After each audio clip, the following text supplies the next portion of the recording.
Hello everyone, welcome to book vision channel. आज की class में हम करेंगे जनरल स्टडीज़ वाले पोर्शन में आए मैथ्स के क्वेश्चन। ये रहेगा हमारा एचटेट 2022 का पेपर।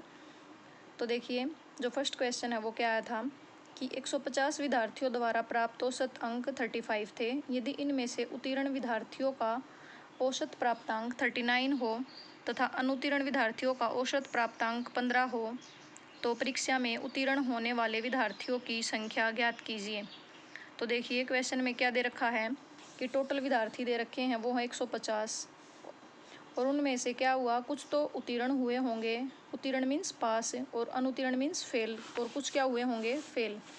तो ये दे रखा है कि पहले तो जो सारे विद्यार्थी हैं उनके औसत अंक दे रखे हैं, फिर जो उत्तीर्ण हुए हैं उनके औसत अंक दे रखे हैं, और जितने फेल हुए हैं उनके औसत अंक, और फिर पूछ ये रखा है कि जो उत्तीर्ण होने वाले विद्यार्थी हैं उनकी संख्या बताओ। तो देखिए, टोटल जो विद्यार्थी हैं वो हैं 150।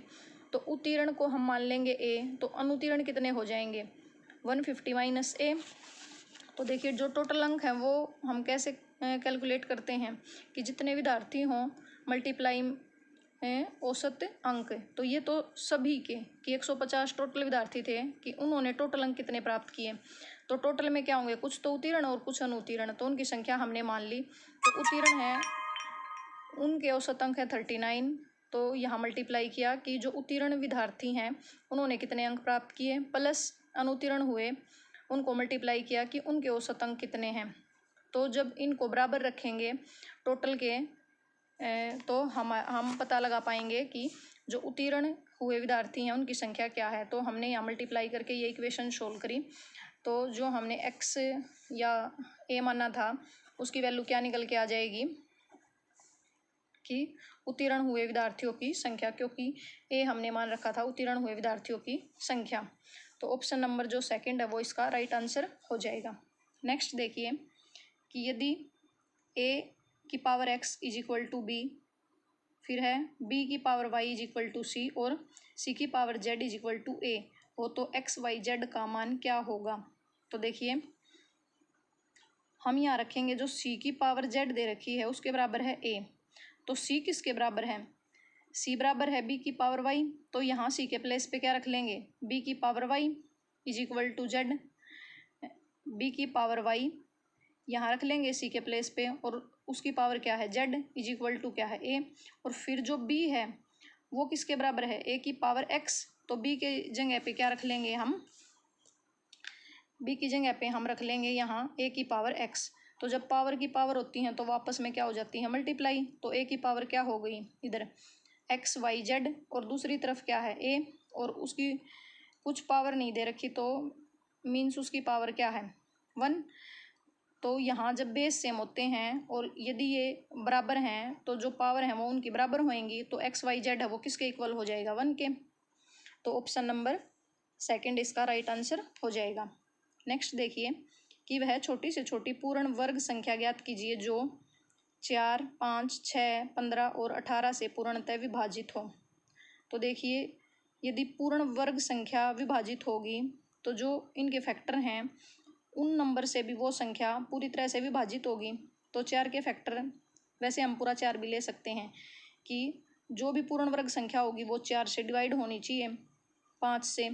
और 6 का जो डिविजिबिलिटी रूल है वो क्या कहता है कि वो 2 और 3 से कंप्लीट डिवाइड होना चाहिए, और 15 में 3 और 5, और 18 में 2 और 9। तो क्या क्या नंबर आ गए हमारे, 4, 5, 2, 3, और 15 में फिर से 3 और 5, और 18 में 2, 9।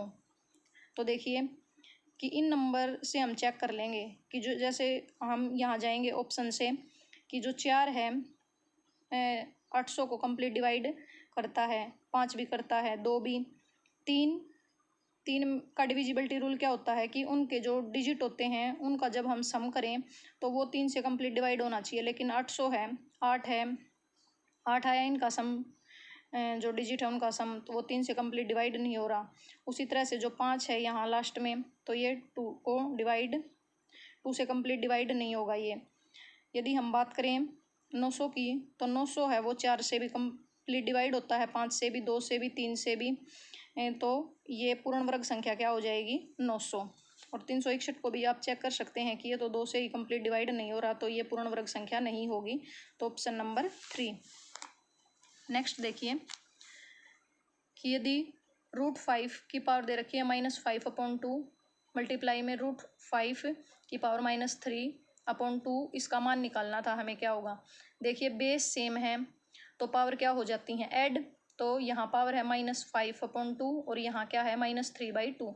तो जब इनको प्लस करेंगे तो प्लस माइनस यहाँ माइनस ही आ जाएगा। और जब एलसीएम लेके किया तो √5 की पावर क्या आ गई -4। और जब माइनस में पावर होती है तो हम इसको रिवर्स कर देते हैं, पलट देते हैं कि 1/√5 और उसकी पावर 4। और इसको जब एक्सपेंड करेंगे तो ये आ जाएगा 1/25। Option number first. नेक्स्ट देखिए कि कोई धन चक्रवृद्धि ब्याज की दर से 15 वर्षों में दुगना हो जाता है तो कितने वर्षों में यह उसी ब्याज की दर से 8 गुना हो जाएगा। तो कोई धन चक्रवृद्धि ब्याज की दर से वो 15 वर्षों में क्या हो रहा है, दुगना। तो हमने प्रिंसिपल को क्या मान लिया, P मान लिया, और वो 15 वर्षों में क्या हो रहा है, दुगना प्रिंसिपल। तो अगले 15 वर्षों में जो 2P है वो कितना हो जाएगा, 4P। और अगले 15 वर्षों में जो 4P है वो कितना हो जाएगा, 8P। तो टोटल साल कितने लगे, यही बताना था हमें कि कितने सालों में वो 8 गुना हो जाएगा। तो 8P कितने सालों में हो जाएगा, हमने इसको कि 15 + 15 + 15, ये हो गए टोटल हमारे 45 ईयर्स। नेक्स्ट देखिए कि यदि 25 व्यक्ति आदमी किसी फसल को 60 दिनों में काट सकते हैं तो 10 आदमी उसी फसल को कितने दिनों में काट सकेंगे। तो देखिए यहाँ हम लगाएंगे जो MDH फॉर्मूला होता है वो कि M1D1H1 = M2D2H2। तो यहाँ दे रखा था कि 25 आदमी, तो इधर मैन की संख्या है 25 और कितने दिनों में काट सकते हैं, ये दे रखा था 60।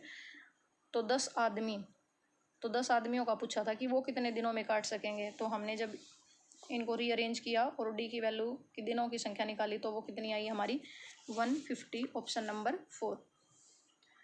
नेक्स्ट देखिए कि यदि x + 1/x = 5 हो तो x³ + 1/x³ का मान क्या होगा। तो देखिए इसको हम निकालेंगे a + b² के फॉर्मूले से। तो फॉर्मूला क्या होता है इसका कि a³ + 3 + b³ + 3a² b + 3ab²।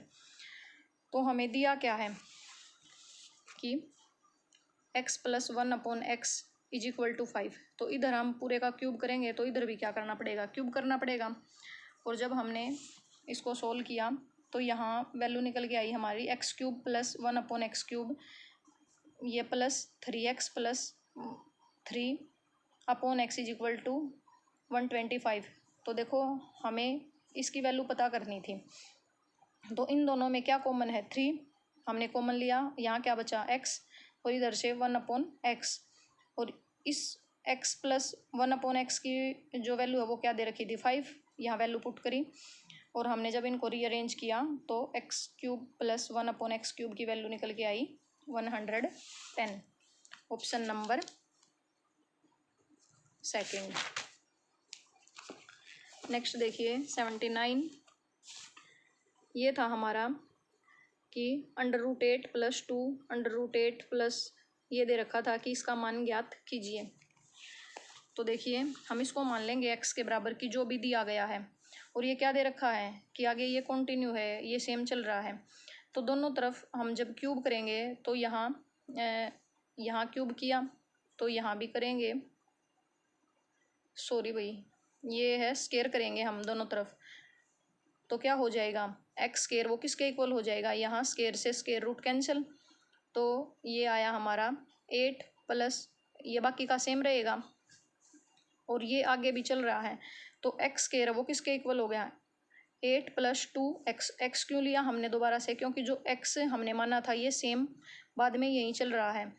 तो x² ये क्वाड्रेटिक इक्वेशन बन जाएगी। हम इनको इधर लेके आए तो यहाँ हमने x की वैल्यू फाइंड आउट करी तो वो आई, एक x की वैल्यू आई हमारी -2 और एक x की वैल्यू आई 4।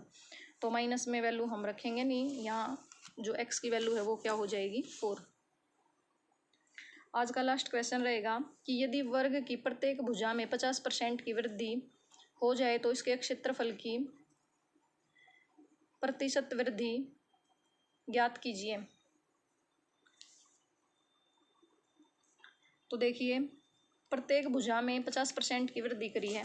तो पहले हमने मान ली कि 100 थी, वृद्धि करी है 50% की, तो कितनी हो जाएगी 150। तो ये पूछा था कि क्षेत्रफल में कितनी वृद्धि होएगी। तो पहले क्षेत्रफल कितना है कि साइड मल्टीप्लाई साइड, और बाद में कितना है साइड मल्टीप्लाई साइड, ये आ गया हमारा। तो वृद्धि कितने की हुई है, ये बढ़ के इतना हुआ, और कितने से बढ़ा है इतने से, तो हमने माइनस किया, तो ये वृद्धि हुई है 12,500 की। और कितने से हुई है वो जितने से वृद्धि होती है उसको अपन में लेते हैं, और परसेंट निकालने के लिए मल्टीप्लाई 100। तो हमने कट किया इनको, जो कट हो रहे थे, तो इसकी वैल्यू निकल के आई हमारी 125%।